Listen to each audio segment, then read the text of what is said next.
자, 오늘부터 이제 전이금속에 대해서 배우도록 할게요. 자, 먼저 주기율표를 보면은 앞에 주적 원소가 이렇게 있고 넓게 전이금속 원소가 있어.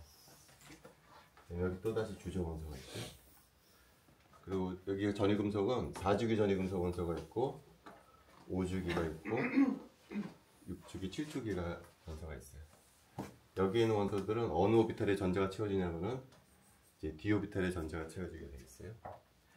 그래서 주기율표에서 오른쪽으로 가게 되면은 주적 원소와 마찬가지로 유효 핵전화가 커져요. 이쪽으로 가게 되면 유효 핵전화가 커지기 때문에 반지름은 어떻게 되냐면은 일반적으로 이제 줄어들게 돼 있어요. 그래서 예를 들어서 제가 그림을 그려보면은 x축이 원자 번호고 y축이 원자 반지름이라 그러게 되면 오른쪽으로 가게 되면은 서서히 이제 줄게 된다는 거예요. 그러나 뒤쪽으로 가게 되면 살짝 위쪽으로 이제 올라가게 돼요. 반지름이. 요게 왜 올라가냐면은 d 오비탈은 5개의 오비탈이 있죠. 전자 하나씩 들어가게 되면은 처음 5개 전자는 비어있는 오비탈에 전자가 들어가게 돼요. 그러다가 6번째 전자는 이미 전자들이 다 채워졌기 때문에 전자가 들어있는 오비탈에 또 들어가게 돼요. 그렇게 되면 이 두 개의 전자들은 서로 이제 반발을 하게 되기 때문에 반지름이 살짝 올라가는 모습을 보여요. 자, 이것이 4주기 전이금속 원소의 반지름이에요. 5주기 전이금속 원소도 비슷한 경향을 보이는데 주양자 수가 하나 증가하기 때문에 4주기보다는 위쪽에 이제 위치하게 돼요. 그렇다면 6주기 전이금속은 마찬가지로 비슷한 경향을 보이고 5주기 전이금속 원소보다는 높은 큰 반지름을 보일 것 같은데 실제로 이렇게 안 된다는 거예요. 실제로는 6주기 전이금속 원소가 5주기 위에 있는 것이 아니고 거의 비슷해요. 그래서 6주기 전이금속은 5주기랑 붙어 있어. 반지름이. 자, 이런 현상을 뭐라고 부르냐면은 안탄족 수축이라고 불러요. 예상한 것보다 반지름이 줄어들었더라는 의미에서 수축이라고. 근데 여기 왜 난탄족이라는 이름이 들어가냐면 우리가 예전에도 아마 잠깐 얘기한 적이 있었는데 주기율표를 보게 되면은 여기 4주기, 5주기, 6주기하고 7주기 앞에는 여기 빈칸이 있어. 사실은 여기 원소는 여기다 그리지 않고 아래로 빼가지고서 아래쪽에다가 원소를 그려줘요. 여기를 뭐라고 부르냐면은 난탄족이라고 불러요. 난탄족 원소는 하나가 아니고 15개 원소가 여기가 들어가 있는 거예요. 여기 15개의 난탄족은 어떤 오비탈에 들어가냐면은 이제 F 오비탈이 들어가는 거예요. 그래서 결론은 뭐냐면은 4주기 전이금속은 원자번호 하나 증가하면 위쪽으로 올라가고 오른쪽으로 가게 돼. 5주기 원소도 마찬가지야. 이쪽으로 가게 돼. 그러나 그 다음 주기는 여기에서 여기를 지나가게 돼. 15개의 난탄족을 지나간 다음에 그 다음에 비로소 이쪽을 지나가게 되는 거예요. 그래서 이쪽이 난탄족 15개를 지나가면서 마찬가지로 유효핵전화가 굉장히 커진다는 거죠. 그래서 15개 난탄족을 지나가면서 유효핵전화가 굉장히 커지면서 이제 반지름이 실제보다는 줄어들게 됩니다. 그래서 6주기 전이금속 원소하고 5주기 전이금속 원소는 거의 반지름이 비슷하다 그랬죠. 그래서 나타나는 현상이 몇 가지가 있는데 그 중에 하나는 뭐냐면은 주기율표에서 밀도가 큰 원소들이 대충 6주기 원소들의 위치냐, 오스뮴이라든지 이리듐 같은 원소가 밀도가 가장 큰 원소인데 그 원소가 바로 6주기 전이금속 원소야. 왜 그러냐면은 원자 번호가 커져서 질량은 커졌는데 부피는 증가하지 않기 때문에 밀도가 큰 원소들이 보통 6주기에 위치하게 돼 있어요. 자, 그 다음에 여러분들 책에 보면은 반지름이 4주기 원소가 이렇게 되지 않고 여기가 위로 올라갔다 떨어져요. 여기가 어떤 원소냐면은 망간이에요. 이 부분을 설명해가 조금 이제 까다로운데요. Y축이 지금 원자 반지름이라고 부르잖아요. 근데 사실 원자는 구슬이 아니야. 구슬이 아니기 때문에 반지름을 엄밀하게 정의할 수가 없어요. 그래서 정의하기 나름인데 우리 책에서 이 원자 반지름을 어떻게 정의했냐면은 메탈이 있으면 메탈은 원자들이 주기적으로 배열되어 있는 거잖아요. 그래서 엑스레이를 이용을 해서 메탈의 원자 사이에 거리를 측정을 해. 근데 그 반을 갖다가 반지름으로 한 거예요. 그러니까 실제로 얘는 구슬이 아니기 때문에 얘 반지를 측정할 수가 없어. 그래서 대용으로 어떻게 측정하냐면은 얘네들이 고체를 이룰 때 원자 사이를 측정하고 그것의 반을 원자 반지름으로 측정하는 정의했다라는 거죠. 그렇기 때문에 이렇게 정의한 원자 반지름은 뭐가 반영이 되냐면은 원자 사이의 결합점이 반영이 될 수밖에 없어요. 원자 사이의 결합이 강해지면 어떻게 되냐면은 이게 거리가 줄어들게 되는 거라는 거죠. 그럼 반지름이 줄게 됐다는 거예요. 반대로 원자 사이에 결합력이 약해지게 되면 이게 늘어나게 돼 있어요. 그러면 반지름이 커지게 된다는 거지. 그거랑 얘가 올라가는 거랑 무슨 상관이냐면은 요 망간은 d 오비탈에 몇 개 전자가 있는 경우냐면은 5개의 전자가 있는 케이스야, 망간은.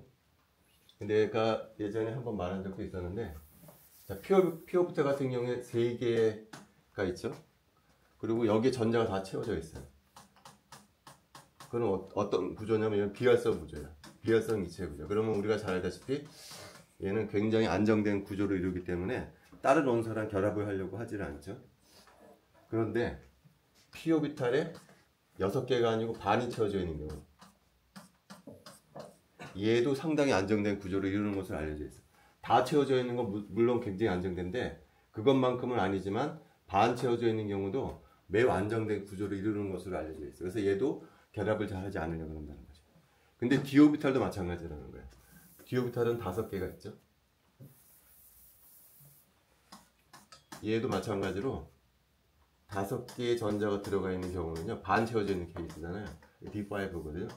얘도 꽤 안정된 구조를 이루는 것으로 알려져 있어. 그 말은 무슨 얘기냐면 얘도 다른 놈이랑 결합을 하려는 유인이 작다라는 거야. 그 말은 다른 원소들과의 결합력이 약해진다는 얘기. 근데 망간이 바로 그런 케이스라는 거예요. 망간이 바로 D5 컨피규레이션이기 때문에 다른 놈이랑 결합을 하려고 하는 유인이 작아져서 반지름이 살짝 올라간다 그런 거죠. 자, 그 다음에 지금은 원자 반지름에 관한 데이터고요. 그 다음은 멜팅 포인트. 멜팅 포인트도 우리가 특정을 해볼 수가 있는데 어떤 모양을 보이자면은 주기율표에서 오른쪽으로 가게 되면 처음에는 멜팅 포인트가 증가해요. 그러다가 맥시멈 값을 찍은 다음에 더 원자 번호가 증가하게 되면은 이렇게 떨어지게 되는 모습을 보여요. 자, 여기가 어디냐면은 텅스턴이에요. 여기가 어디냐면은 이제 머큐리예요. 우리가 잘 알다시피 머큐리는 메탈이긴 하지만 상온에서 액체죠. 그 말은 무슨 얘기냐면 원자 간의 인력이 작다라는 거예요. 그 텅스텐은 주기율표에 나와 있는 원소 중에 가장 녹는점이 높은 원소라는 거죠. 왜 이렇게 큰 차이가 보인다는 거예요? 왜 원자 번호가 커질 때 처음에는 멜팅 포인트가 증가하다가 또 떨어지냐는 거예요. 자, 멜팅 포인트는 뭐를 반영하냐면은 원자 간의 인력을 반영하는 거거든요. 인력이 강하면 강할수록 멜팅 포인트가 커지고 인력이 작아지게 되면 멜팅 포인트가 떨어지는 거예요. 그러니까 얘는 원자 간의 인력을 반영하는 거라는 거죠. 자, 근데 우리가 지난 시간에 6장에서 분자 오비탈 이론을 배웠지만, 예를 들어서 원자 오비탈이 있고 원자 오비탈이 있어, 하나씩. 그래서 두 개가 서로 상호작용해서 본능을 만들고 안타의 본능을 만들어. 그래서 전자 하나가 들어가. 그럼 본능 오비탈에 전자가 들어가기 때문에 원자 간의 결합력이 강해지겠죠. 또 하나의 전자가 들어가. 그럼 두 번째 전자도 본능 오비탈에 들어가니까 결합력이 강해져. 근데 세 번째 전자는 어디 들어가냐면은 이번엔 안타의 본능 오비탈에 들어가기 때문에 결합력이 약해지게 돼 있어요. 네 번째 전자도 또 안타의 본능 오비탈에 전자가 들어가기 때문에 결합력이 약해진다는 거죠. 그러니까 이런 그래프가 된다. 전자 하나 들어갔을 때, 둘 들어갔을 때는 결합력이 순차적으로 증가해. 본능 오비탈에 들어가기 때문에. 그러나 세 번째, 네 번째 전자가 들어가게 되면 이제 결합력이 약해지게 된다는 거죠. 마찬가지로 d 오비탈도 마찬가지잖아. d 오비탈도 여기 5개 있고 여기 5개 있으면 얘하고 얘가 상호작용하게 되면 10개 에머가 만들어질 텐데 5개는 본등 오비탈이고 5개는 안타의 본등 오비탈. 그래서 여기 5개의 오비탈에 10개 전자가 채워질 동안은 계속 멜팅 포인트가 증가하게 됩니다. 맨 위가 어디냐면 바로 텅스텐이라는 거예요. 그러다가 10개 전자 이상, 11개부터는 여기가 채워질 거예요. 안타의 본등 오비탈의 전자가 채워지기 때문에 결합력이 약해지게 될 거예요. 그래서 끝까지 가게 되면 그게 머큐리가 돼서 녹는 점이 굉장히 낮은 모습을 보인다라는. 자, 그 다음이 이제 중요해요. 그 다음에 그 다음 수화 에너지. 수화 에너지. 어떤 그래프를 그릴 거냐면 이런 그래프를 그릴 거예요. X축은 마찬가지로 원자 번호고 Y축은 수화 엔탈피. 하이드레이션 엔탈피. 먼저 얘가 뭔지부터 한번 정의해 볼게요. 수화 에너지가 뭐냐면은 예를 들어서 메탈에 이가가 있었다고 해봅시다. 얘가 근데 가스 상태에 있어. 가스 상태에 있는 놈이 왼쪽이야. 근데 얘를 물속에 집어넣어줘요. 그럼 얘가 수화된 상태가 돼. 근데 얘하고 얘는 열리학적으로 전혀 다른 상태에 있는 거예요. 얘 같은 경우에 정말 말 그대로 가스 상태에 있을 때는 그냥 메탈 혼자 있는 거야. 메탈 이온 혼자가 가스 상태에 덩그러니 있는 상태고요. 얘는 주위에 물이 붙어 있는 거라는 거예요. 우리가 이제 곧 배우겠지만 물이 어떻게 붙게 되냐면 옥타이드랄 컴플렉스를 이루게 돼. 곧 배우겠지만 여기에 물 분자가 이렇게 달라붙어 있는 상태가 바로 액기오스 상태라는 거예요. 왼쪽 상태하고 오른쪽 상태는 에너지가 달라요. 어떤 게 에너지가 더 낮냐면은 얘가 에너지가 더 낮아. 결합을 이루고 있잖아. 물이 달라붙어가지고. 얘가 에너지가 더 낮아. 다시 말하면은 이 반응은 무슨 반응이냐면 발열 반응이라는 거야. 얘가 에너지가 더 낮기 때문에. 그때 수반되는 열 에너지의 출입을 수화 엔탈피라고 부릅니다. 얘는 따라서 당연히 음수예요. 왜냐면 얘가 에너지가 더 낮기 때문에 열이 방출되는 발열 반응입니다. 자, 근데 중요한 것은 뭐냐면 여기 들어가는 메탈을 바꿀 거예요. 주기율표에서 지축에서 여기 있는 놈, 여기 있는 놈, 여기 원자를 바꿔가면서 똑같은 실험을 했어요. 그랬을 때 이 수화 에너지가 어떻게 될 것이냐가 예측이라는 거예요. 자, 근데 예측은 어떻게 할 거냐면은, 자, 여기 이제 메탈이 있고 여기 보통 물 같은 게 들어갈 거냐, 물, 수화니까 물은 H2O가 되죠. 자, 메탈은 지금 포지티브 차지를 띠고 있어요. 물이 달라붙는데 물에는 뭐가 있냐면은 옥시전에는 뭐가 있냐면은 제공해 줄 수 있는 비공 전자쌍에서 파셜 네거티브 차지는 옥시전을 갖고 있어요. 그래서 수소가 아니고 옥시전 쪽이 메탈이랑 결합을 하게 돼 있어. 그래서 러프하게 어떻게 생각할 수가 있냐면 이 결합을 이 포지티브 차지를 갖는 케타ion하고 파셜 네거티브 차지를 띠는 옥시전 사이에 정전기적인 인력으로 대충 근사를 시킬 수가 있다는 거야. 그러니까 얘가 중성 분자긴 하지만 그냥 네거티브 차지를 띠는 놈이다라고 생각을 해주면 된다는 거예요. 그래서 네거티브 차지를 띈 놈하고 포지티브 차지를 띈 놈이 인력을 형성하고 있다라고 생각을 해주게 되면 그 인력을 뭐로 표현해 줄 수가 있냐면 쿨롱 에너지로 표현해 줄 수가 있다. 이런 식으로.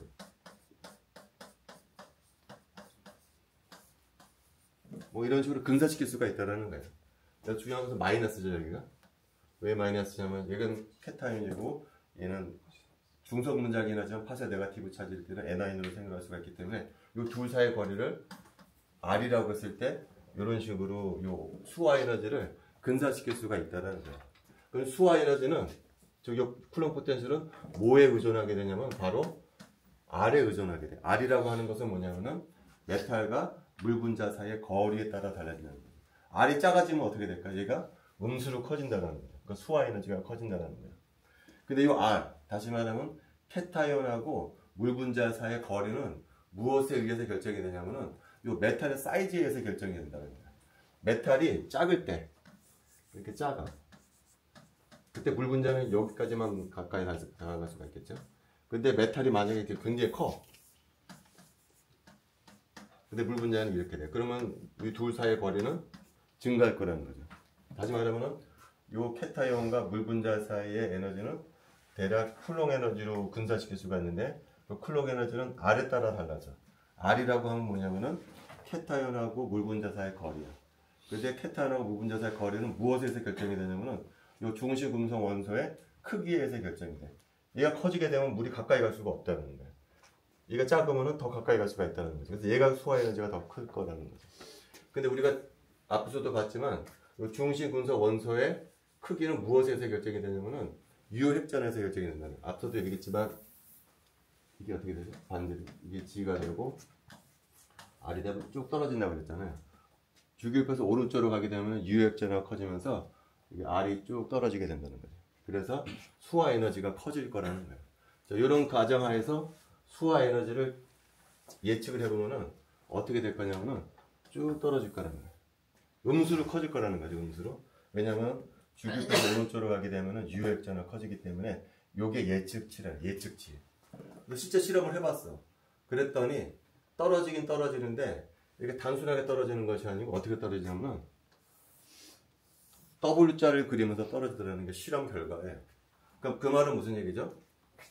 설명이 되지 않은 부분이 있다는 거죠. 실제 예측치는 여기가 소화 에너지야. 근데 걔보다 더 떨어지다는 얘기야. 설명이 되지 않는 부분이 있다는 거야. 설명이. 그래서 또 기억해야 될 것은 요 포인트하고 요 포인트가 어디냐면요. 여기가 망간 투플러스일 때고 요 포인트가 징크 투플러스일 때예요. 망간 투플러스하고 징크 투플러스일 때는 원래 자리로 복귀를 해. 예측치랑 똑같아. 그러니까 망간 투플러스고 징크 투플러스가 아닐 때는 예측한 것보다 더 떨어지다는 얘기예요. 설명이 안 되는 부분이 있어. 근데 망간 투플러스하고 징크 투플러스일 때는 원래 자리로 복귀하더라는 얘기예요. 이제 요걸 우리가 나중에 이제 설명하게 될 거예요. 기억을 하도록 하세요. 그 다음에 자, 화학에서는 산화수라는 게 있잖아요. 자, 주적 원소하고 전이금속 원소가 있는데 주적 원소하고 여기가 주적 원소라고 부르고 이쪽은 전이금속 원소라고 부르거든요. 주적 원소하고 전이금속은 큰 차이점이 하나가 있는데 그 중에 하나는 뭐냐면은 주적 원소는 산화수가 결정이 돼 있어요. 예를 들어서 1족에 있는 주적 원소들은 산화수가 1이야. 2족은 그냥 무조건 2야. 여기 3, 4, 5런 식으로 주적 원소들은 그냥 산화수가 결정이 되어 있어. 반면에 여기 전이금속 원소는 산화수가 여러 가지 다양한 산화수를 가질 수가 있어. 예를 들어서 망간 같은 경우에는요. 플러스 2가도 있지만 플러스 3가도 있고 쭉쭉 해서 몇 가까지 가능하냐면 7가까지 가능해. 다양한 산화수를 가질 수 있다는 거야. 철 같은 경우는 2가도 가능하고 3가도 가능하다는 거지. 근데 주적 원소는 그렇지가 않아. 주적 원소는 거의 산화수가 결정이 돼 있다는 거야. 반면에 전이금속 원소는 다양한 산화수를 가질 수가 있다는 것이 특징 중에 하나예요. 그걸 설명하는 것 중에 하나가 뭐냐면은 메탈은 디오비탈이 있다는 거죠. 왜 다양한 산화수를 가질 수가 있냐면 바로 디오비탈에는 전자를 많이 빼줄 수가 있다. 다양하게 빼줄 수가 있기 때문에 다양한 산화수를 가질 수 있다는 보통 설명을 해요. 그래서 중요한 게 뭐냐면은 이 전이금속 원소가 다양한 산화수를 가질 수 있기 때문에 주로 얘는 뭘 만드는 데 사용하냐면은 촉매를 만드는 데 되게 많이 사용해. 화학 반응이라고 하는 것은 전자를 주고받는 걸 우리가 화학 반응이라고 보통 얘기를 하거든요. 그때 얘가 다양한 산화수를 갖고 있기 때문에 주기도 쉽고 받기도 쉽기 때문에 얘네들은 촉매를 만드는데 굉장히 많이 사용이 된다. 그래서 여러분들 책에 보면은 여기 책에 보면은 테이블에 나와 있어요. 다양한 산화수가 보인다. 여기 잠깐 그려보면은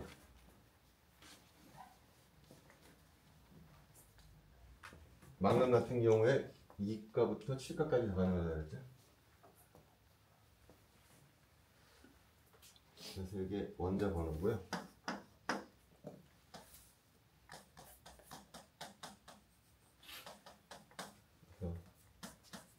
망간 같은 경우에 플러스 2가, 플러스 3가, 플러스 4가. 그래서 예를 들어서 플러스 7가까지 이제 다양한 산화수가 가능하더라라는 얘기예요. 자, 근데 이제 무기화학자들은 전이금속을 근데 또 여기서 두 부류를 나누죠. 망간 왼쪽에 있는 전이금속을 뭐라고 부르냐면은 얼리 트랜지션 메탈이라고 부르고요. 망간 오른쪽에 철부터 시작하는 전이금속을 원소를 뭐라고 부르냐면은 레이 트랜지션 메탈이라고 부르요. 구분을 왜 하냐면은 자, 망간 왼쪽에 있는 전이금속은 아까도 했잖아요. 2가부터 7가까지 가능하거든요. 맥시멈 산화수가 최대 산화수가 얼마냐면 7가예요. 근데 그 7이라는 숫자가 뭐랑 같냐면은 족수랑 같아. 다시 말하면은 최대 산화수하고 뭐가 같냐면은 주기율표의 족수가 같아. 7족이야. 이 말은 무슨 얘기냐? 망간은 족수하고 최대 산화수가 같다는 얘기는 뭐냐면은 디오비탈에 있는 전자하고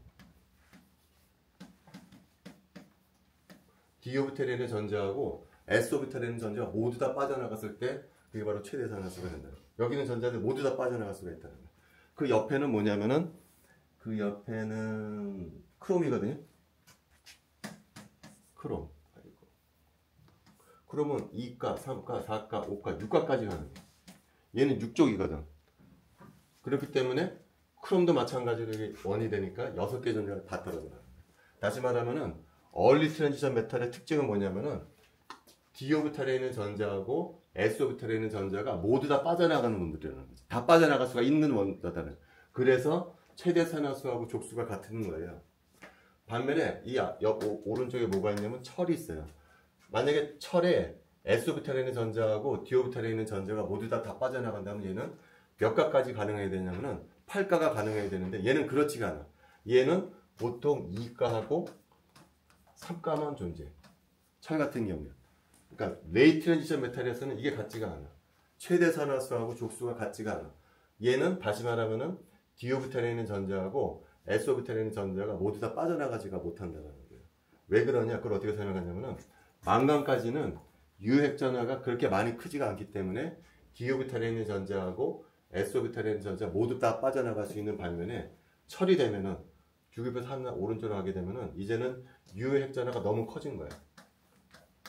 얘가 워낙 커지기 때문에 더 이상 d 오비탈에 있는 전자하고 s 오비탈에 있는 전자가 모두 다 빠져나갈 수가 없다는 거죠. 그래서 성질이 많이 달라지는 거예요. 그래서 무기화학자들은 전이금속은 두 부류로 크게 나눠져요. 성질이 다르기 때문에 이렇게 나눠지는 거죠. 자, 그 다음에 겉으로 보기에는 굉장히 비슷한 원소인데 결합의 양상이 다른 게 있어요. 우리 책에 예로 나온 것이 망간 옥사이드예요. 자, 망간과 산소로 이루어진 화합물이죠. 그 다음에 얼핏 보면 비슷해 보이잖아요. 근데 성질이 매우 달라. 자, 멜팅 포인트를 측정을 해보면은 얘는 몇 도냐면은 6도예요. 얘는 얼마냐? 1563도. 엄청나게 다른 화합물이라는 거예요. 설명을 어떻게 하냐? 왜 이렇게 차이가 나냐면요. 자, 멜팅 포인트는 뭐를 반영하는 거냐면은 분자 간의 인력을 반영한다고 그래서 분자 간의 인력이 강하면은 멜팅 포인트가 높다는 거예요. 근데 어떨 때 분자 간의 인력이 강하냐면은 그 분자가 극성 분자일 때 분자 간의 인력이 강해. 다시 말하면 얘 같은 경우에는 이 망간과 산소 간의 결합이 극성 분자라는 거예요. 그 말은 무슨 얘기냐면 망각 옥사다의 결합은 아이오닉 본드라는 거예요. 그래 극성 결합이 나와. 그래서 녹는점이 높다라는 거예요. 반면에 얘는 녹는점이 굉장히 낮다라는 얘기는 뭐냐면은 이 망간과 옥사이드에는 무극성 분자라는 거예요. 무극성 분자라는 얘기는 이 결합이 어떤 결합이냐면은 공유결합의 성격을 많이 띠고 있을 거라. 그래야 이 녹문점을 설명해 줄 수가 있다라는 거예요. 자, 그러면 질문은 비슷해 보이는데 얘는 왜 아이오닉 본드고 얘는 코발란트 본드냐고 설명해 줘야 되겠죠. 어떻게 설명하냐면은 자, 이 화합물에서 망간은 산화수가 얼마가 될 거냐면은 플러스 7가가 돼야 돼요. 근데 만약에 정말로 얘가 전자를 7개 잃어서 산화수가 플러스 7인데 정말로 전자를 7개를 잃었다 그러면 얘는 100% 이온 결합이 되는 거야. 근데 실제로는 안 그렇다. 실제로는 얘가 7개 전자를 다 이룰 수가 없다는 거지. 너무 많은 전자를 잃기 때문에 그 뺏어온 전자 일부는 다시 옥시전으로 가면서 무슨 결합이 형성이 되냐면은 코발한 결합이 형성이 된다. 만약에 얘가 정말로 7개 전자를 전부 다 잃었다. 그럼 얘도 이온 결합이 될 거야. 그래서 얘가 녹는 점이 클 거야. 근데 실제로는 그렇게 안 된다는 거지. 실제로는 전자 7개를 다 뺏기지는 않는다는 거지. 그 전자가 다시 일부러 산소로 돌아가면서 공유결합을 형성하게 돼서 결합의 양상이 코발한 결합으로 바뀌어지게 돼. 반면에 이 화합물에서는 산화수가 2가 내지는 3가가 되고 실제로 얘는 전자를 2개 내지 2개나 3개 정도 실제로 전자를 잃게 된다. 그래서 얘는 그대로 이온 결합이 형성이 돼. 그래서 얘는 아이오닉 본딩의 캐릭터를 띠게 되기 때문에 녹는 점이 이렇게 높다라고 보통 설명을 해. 자, 그 다음에 무기화학에서 이제 중요한 개념이 자, 일단 아까 메탈에 물 분자가 들어붙는다고 그랬을 때 물 분자에 어느 부분이 메탈이랑 결합하자면 산소가 결합한다고 그랬죠. 왜냐면은 얘 포지티브 차지를 띠고 얘는 파셜 네거티브 차지를 띠는 게 여기 비공유 전자쌍이 있기 때문에 비공유 전자쌍을 갖고 있는 산소가 메탈과 결합을 한다 그런 얘기를 했잖아요. 이제 곧 얘기하겠지만 이것도 우리가 이제 보통 배이화학에서는 리간드라고 불러요. 이 반응을 자세히 살펴보면은 산소는 무슨 역할을 하냐면은 자기가 갖고 있는 비공유 전자쌍을 메탈에 제공해주는 역할을 해요. 반면에 메탈은 그 제공된 비공유 전자쌍을 받아들이는 역할을 해요. 이 말은 얘가 뭐로 작용하는 거냐면은 얘는 베이스를 작용한다. 전자를 제공해주는 역할을 한다는 거예요. 반면에 이 메탈은 전자를 받아들이는 역할을 하거든요. 다시 말하면 얘는 무슨 역할을 하냐면은 애시드의 역할을 한다는 거죠. 다시 말하면 메탈과 리간드 사이의 반응은 애시드 베이스 리액션으로 보통 생각할 수가 있어요. 그래서 우리가 앞으로 배울 리간드는 죄다 뭐를 갖고 있냐면은 제공해 줄 수 있는 비공유 전자쌍을 갖고 있어요. 그래서 배이화학에서는 애시드 베이스가 중요한 역할을 한다는 거죠. 근데 무기화학에서는 애시드하고 베이스를 두 가지로 구분을 해요. 애시드 베이스를 그러니까 두 가지 부류가 있다라고 얘기해요. 두 가지 부류가 뭐냐면 하드한 형태하고요, 소프트한 형태의 애시드 베이스가 있다. 그러니까 애시드도 하드형하고 소프트형이 있고요, 베이스도 하드형하고 소프트형이 있다라는 거예요. 왜 이렇게 구분하는지를 곧 얘기해 주도록 할게요. 일단 정의부터 보도록 할게요. 어떤 것을 하드형이라고 부르고 어떤 걸 소프트형이라고 부르면 쉽게 얘기하자면은 굉장히 땅땅한 놈, 사이즈가 작아, 그리고 전하량이 작은 놈, 큰 놈. 전하량은 크고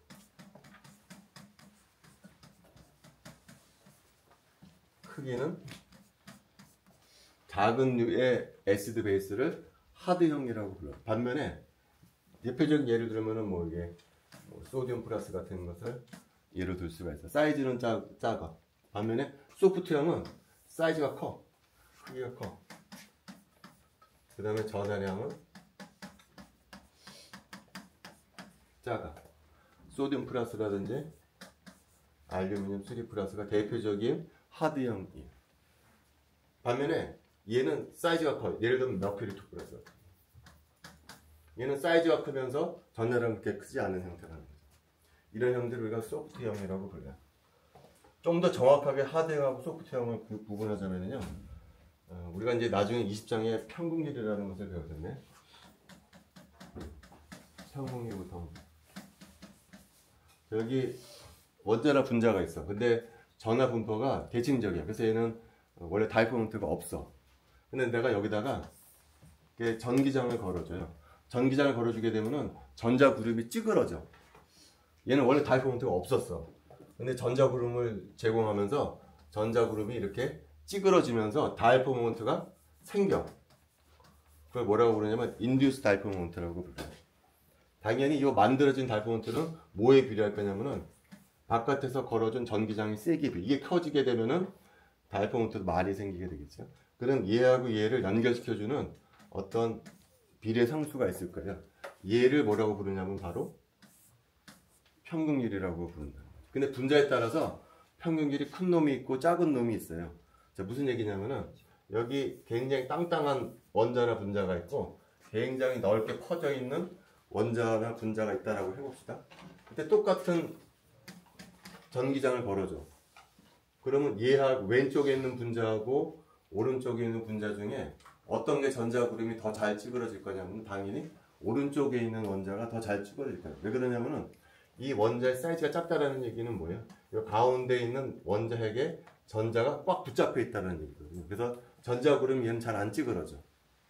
반면에 얘 같은 경우는 어떤 경우죠? 여기 원자핵이 있으면 원자핵에 비해서 전자가 널리 퍼져 있기 때문에 강하게 붙잡혀 있는 경우가 아니에요. 똑같은 전기장을 걸어주게 되면 이쪽이 더 전자 그룹이 잘 찌그러져서 다이포트가 많이 만들어집니다. 그 말은 무슨 얘기죠? 폴라리제빌리티를 비교해 보면은 어떤 게 더 크다라는 얘기? 요게 더 크다는 얘기. 하드요. 그래서 아까 제가 뭐라 그랬냐면은 애시드하고 베이스를 두 가지로 구분한다고 그랬잖아요. 하드형하고 소프트형. 하드형은 어떻다고 그랬어요? 뭐 전자그룹은 꽉 붙잡혀 있는 케이스야. 소프트형은 어떤 케이스냐면은 전자그룹이 멀리 퍼져 있는 케이스야. 따라서 하드형은 어떻게 될까요? 평균길이 커. 평균길이 작아. 평균길이 작은 분자가 보통 하드형이에요. 반면에 소프트형은 평균끼리 큰다며 전자 그룹이 잘 퍼지는 겁니다. 이것이 하드형하고 소프트형의 이제 정의예요. 자, 그럼 왜 이런 구분을 하느냐? 상당히 많은 걸 설명해 줄 수가 있어. 반응. 자, 예를 들어서 자, 여기가 X축이 할로겐 원소예요. F, Cl, Br, I. 자, 얘네들은 비공유 전자쌍 갖고 있는 놈들이 제공해 줄 수 있는 놈들이에요. 다시 말하면 얘는 베이스예요. 베이스인데 F-는 사이즈가 작죠. 얘는 뭐 어떤 형이냐면은 하드형 베이스라는 거예요. 하드형 베이스. 근데 주기에서 아래쪽으로 내려가면서 사이즈가 점점 커지게 되죠. 그래서 I-는 굉장히 사이즈가 크죠. 얘는 소프트형 베이스라는 거예요. 자, 얘하고 산을 반응시켰어. 산. 뭘 반응시켰냐면 알루미늄 3+랑 얘네들랑 반응을 시켰어. 그래서 얼마나 반응이 잘 일어나는가, 얼마나 결합이 잘 되는가를 측정을 했어. 뭐로 측정을 했냐면은 폐형상수를 이용을 해서 측정을 했어. 그랬더니 어떤 모양이 보이냐면은 이런 모양이 보이더라고요. 이런. 다시 말하면 알루미늄은 플루린하고 가장 강하게 결합을 한다는 거죠. 그러면서 Cl, Br, I-가 돼가지고 I-하고는 잘 결합을 하지 않더라는 실험 결과가 나왔다는 거죠. 알루미늄 3+랑 반응을 할 때.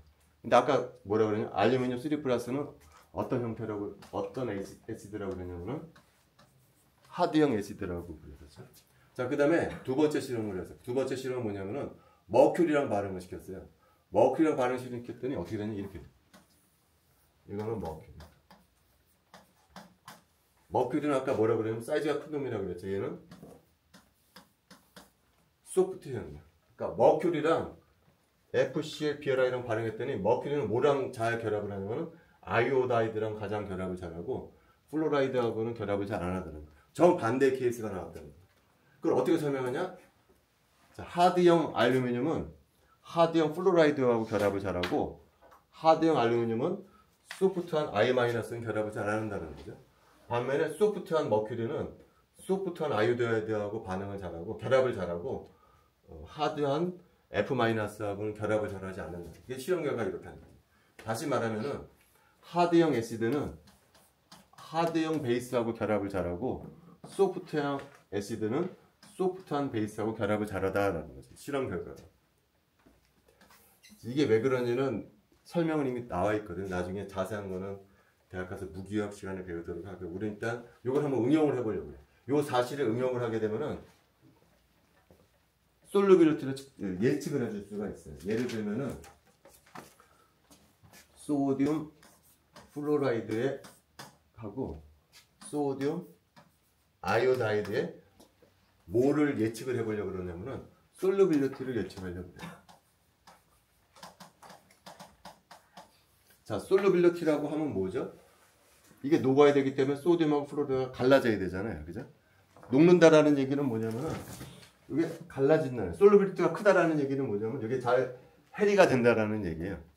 그러니까 이 둘 중에 어떤 게 더 잘 갈라지느냐, 어떤 결합이 약하냐를 물어보는 거죠. 솔루빌리티를 물어보는 것은 얘 결합력하고 얘 결합력 중에 어떤 게 결합력이 약하냐를 물어보는 거예요. 근데 방금 얘기했죠. 하드하고 하드는 강하게 결합하고 소프트하고 소프트도 강하게 결합한다고 그랬죠.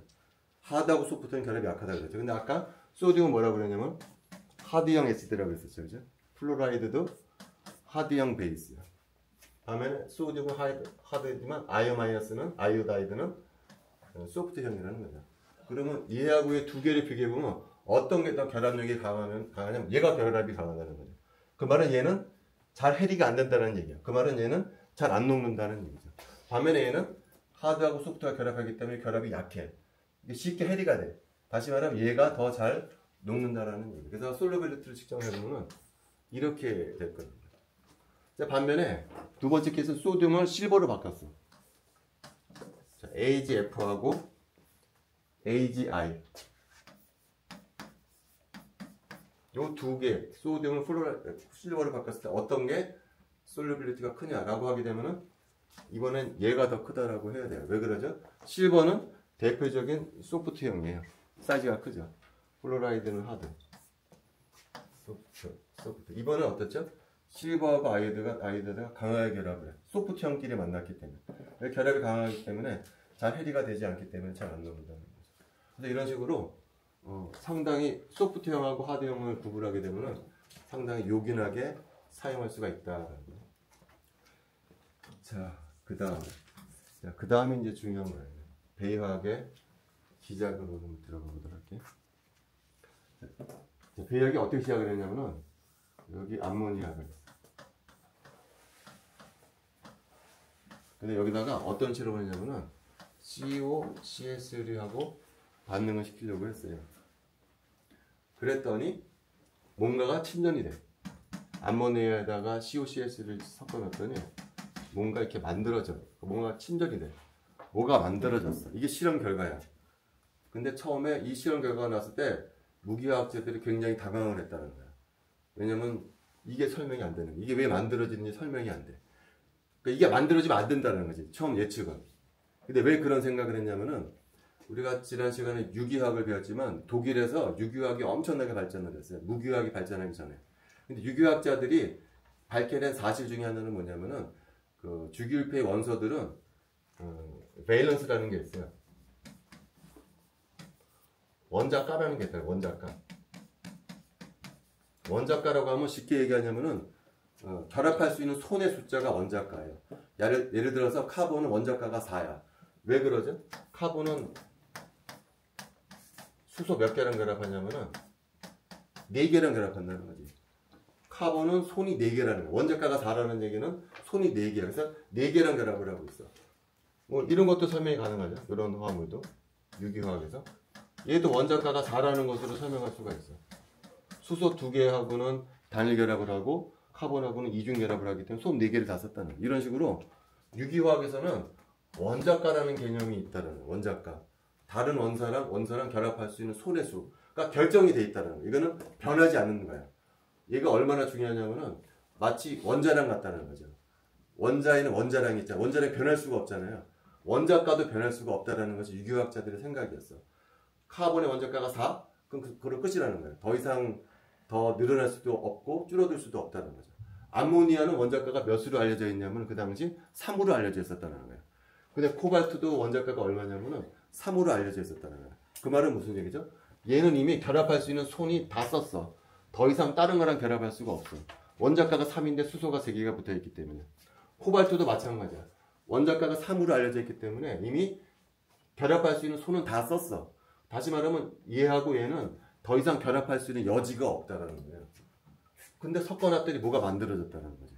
이게 당황스러운 거였다는 거죠. 그래서 도대체 이게 뭔가, 이게 뭔가를 알기 위해서 원소 분석을 했어요. 도대체 얘 안에는 어떤 원소가 들어있는지를 원소 분석을 했더니 이렇게 나오네요. 코발트, 나이트로전 6개, 수소 18개, 클로라이드 3개 이렇게 있다라는 이게 실험 결과야. 그래서 머리를 짜봐서 얘가 도대체 어떤 분자를 구성하고 있는지를 머리를 짜봤는데 한 가지 아이디어가 나왔어. 이거는 아마 이런 걸 거다. COCl3에다가 NH3가 그냥 6개 붙어있는 거다라고 해보면 요 숫자랑 요 숫자는 같다라는 거야. 근데 질문은 뭐냐면 도대체 얘하고 얘는 어떻게 결합이 되고 있느냐가 질문이라는 거죠. 얘도 원자가가 다 채워져 있고 얘도 원자가가 다 채워져 있기 때문에 결합이라는 걸 할 수가 없다라는 거예요. 그래서 어떻게 표기를 했냐면은 얘를 갖다가 여기다가 6 써주고 우리 책에는 6으로 나오죠. 6 NH3 하고 나서 가운데서 점을 하나 찍어요. 점. 이 점이라고 하는 것이 뭐냐면요. 얘하고 얘가 무슨 결합을 하고 있다는 의미가 아니에요. 얘하고 얘가 그냥 슬쩍 붙어 있다라는 거예요. 결합이 아니야. 점이야. 점. 결합이 아니고 그냥 얘하고 얘는 그냥 붙어 있는 거야. 그냥 살짝. 자, 예를 들어서 NH4Cl이라는 놈이 있거든요. 화합물을. 이 놈을 살짝 데펴줘. 살짝 데펴주게 되면 얘가 두 개를 금방 갈라져 버려. 조금만 열만 가해주게 되면 얘가 NH3랑 HCl이 두 개가 나온다는 거죠. 얘는 뭐냐? 사실은 이거라는 거죠. 요는 사실은 무슨 공을 결합하고 있는 것이 아니고 NH3하고 HCl이 살짝 붙어 있는 거다. 그래서 살짝만 열어가지고 그다음에 딱 끊어져 가지고서 NH3하고 HCl로 분리돼서 나타나는 거야. 그러니까 얘는 결합이 아니라는 거야. 결합이 아니고 살짝 붙어 있는 거라는 거지. 그래서 그런 의미에서 여기다가 점을 찍어 놓은 거예요. 여기다 점을. 그럼 사람들도 검증을 해보고 싶을 거 아니에요. 정말로 얘가 살짝 붙어 있는 거냐?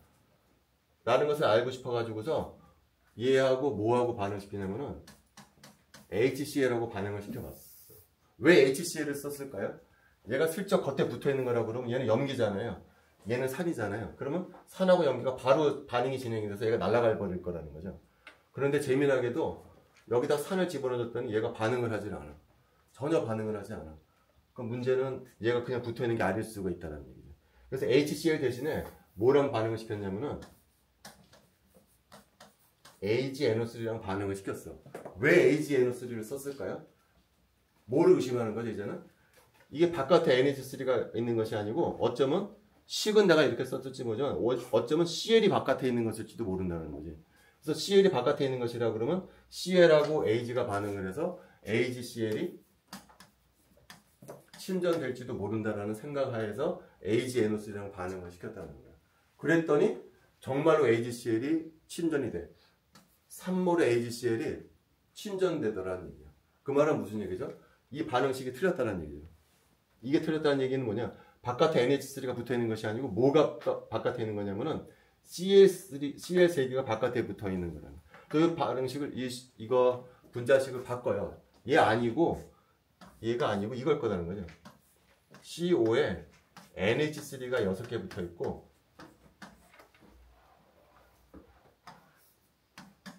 사실은 CL3-가 3개 바깥에 붙어 있는 거다. 얘를 이 식으로 바꿔줘야 요 침전 반응을 설명해 줄 수가 있다는 거야. 그래서 여기 AG가 바깥에 붙어 있는 CL3랑 반응을 해서 3개의 AgCl을 만든다. 그래서 요 반응식을 얘로 바꿔줬다는 거야. 근데 그 당시 알려졌던 요 화합물 중에는 요 COCO3에 6개 NH3가 있는 화합물 뿐만이 아니고 다른 화합물도 많았어요. 우리 책에도 나와 있지만 얘 말고도 이런 것들도 있었다는 거죠. CaCl3에 5개의 암모니아가 붙어 있을 것으로 예측됐던 화합물도 있었고 COCl3에 4개의 암모니아가 붙어 있는 것도 있었고 COCl3에 3개가 붙어 있는 것도 있었고 그 다음에 지금 방금 얘기했던 COCl3에 6개의 암모니아가 있는 것으로 알려져 있던. 근데 AgCl3랑 반응했더니 3몰이 만들어졌다. 이 말은 이 화학식이 이게 아니고 CO에다가 NH3가 6개 붙어 있고 사실은 Cl-가 바깥에 붙어 있는 거다라고 해서 여기에는 AgCl을 집어넣었더니 몇 몰이 만들어지냐면 2몰의 AgCl이 만들어졌어요. 그 말은 이 화학식을 어떻게 바꿔줘야 되냐면 그냥 이렇게 바꿔줘야 됩니다.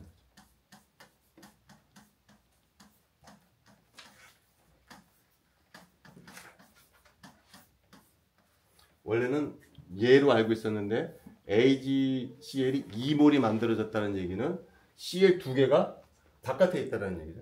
안쪽엔 요게 있다는 거죠. 그 다음에 얘기는 AgCl이 1몰이 만들어졌기 때문에 얘는 화학식이 어떻게 되냐면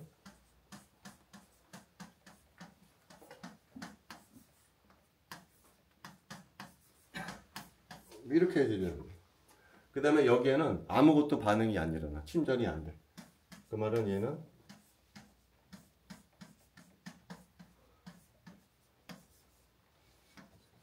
뭐 이렇게 써주면 될 거예요. 그래서 화학식을 다 바꿔줬어요. 그런 다음에 추가 실험을 또 했어. 정말 얘가 맞는지 정말 이게 맞는지를 알아보기 위해서 무슨 실험을 했냐면 얘네들을 물속에 녹인 다음에 전기 전도도 실험을 했어요. 얘네들은 물속에 녹이면 어떻게 될까요? 3+짜리가 하나가 만들어지고 마이너스 1가 이온이 3개가 이온이 만들어져. 얘네나 얘네 전부도 이온이 만들어지기 때문에 전기를 전도할 수가 있거든요. 그래서 얘들을 물속에 녹인 다음에 전기 전도도를 측정을 했어. 그 다음에 우리가 알고 있는 분자의 전기 전도도와 비교를 해봤어. 예를 들면 얘.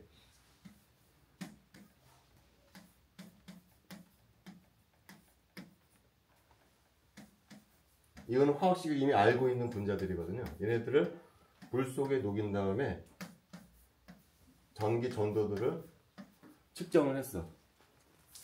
그래서 비교를 했어. 먼저 얘를 물 속에 녹인 다음에 전기 전도를 측정을 해. 그런 다음에 얘도 전기 전도를 측정했잖아요. 그 다음에 얘 전기 전도도하고 비슷한 전기 전도도를 갖는 놈을 비교해봤더니 얘라는 거지. 얘하고 얘가 전기 전도도가 비슷해. 얘하고 얘가 전기 전도가 비슷하고 얘하고 얘가 전기 전도가 비슷하다는 거. 그럼 무슨 얘기 될 수가 있냐면 얘하고 얘가 왜 전기 전도가 같냐? 얘 물속에 녹이면 어떻게 될까요? 3가가 하나가 해리되어 나오겠죠. 그 다음에 마이너스 1가가 3개가 나올 거예요. 얘랑 똑같다는 거죠. 얘도 물속에 녹이게 되면은 3가가 하나 녹아 나오고 마이너스 1가가 3개가 녹아 나오기 때문에 얘 전기 전도도하고 얘기 전도도가 비슷한 거는 설명이 된다. 얘도 마찬가지겠죠. 이게 2가가 하나 녹아 나오고 마이너스 1가가 2개 녹아 나오는데 얘랑 똑같다는 거야. 그래서 얘하고 얘하고 얘가 똑같기 때문에 전기도는 똑같기 때문에 요 화학식을 설명해 주는 거라는 거죠. 그래서 이제 우리는 이런 화합물이 존재한다는 것을 알게 됐다는 거예요. 자, 그래서 이제 용어를 하나 정의할 텐데요. 그래서 우리가 지금 공부한 화합물이 얘잖아요. 화학식 이거다라는 거예요.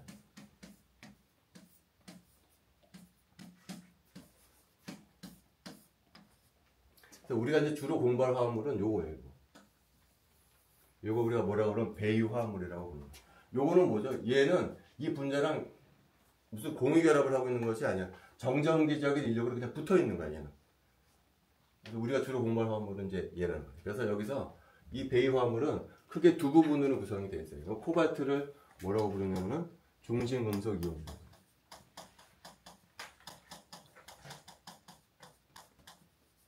반면에 요 NH3를 뭐라고 부르냐면은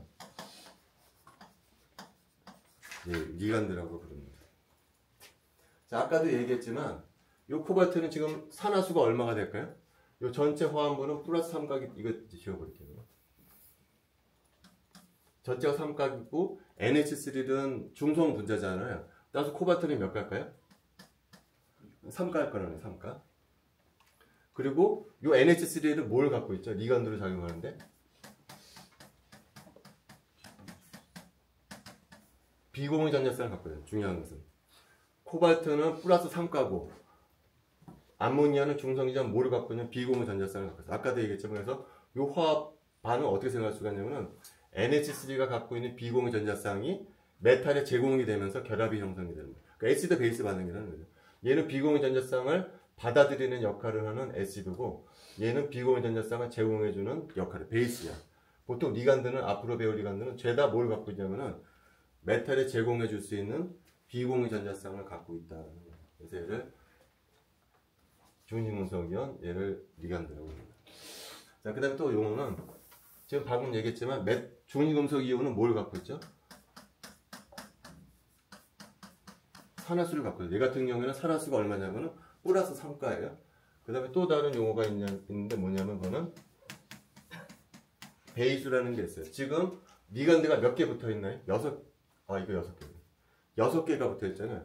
얘는 산화수는 플러스 3이고 베이수는 6인 화합물이다 라고 얘기해요. 우리가 주로 배울 화합물은 베이수가 6자리인데요. 6자리 말고 이제 4자리도 사실은 있어요. 자, 그래서 여러분들 책에 보면은요, 주로 많이 쓰이는 그 리간드가 여러분들 책에 나와 있어요. 다음 시간에 보도록 하시죠.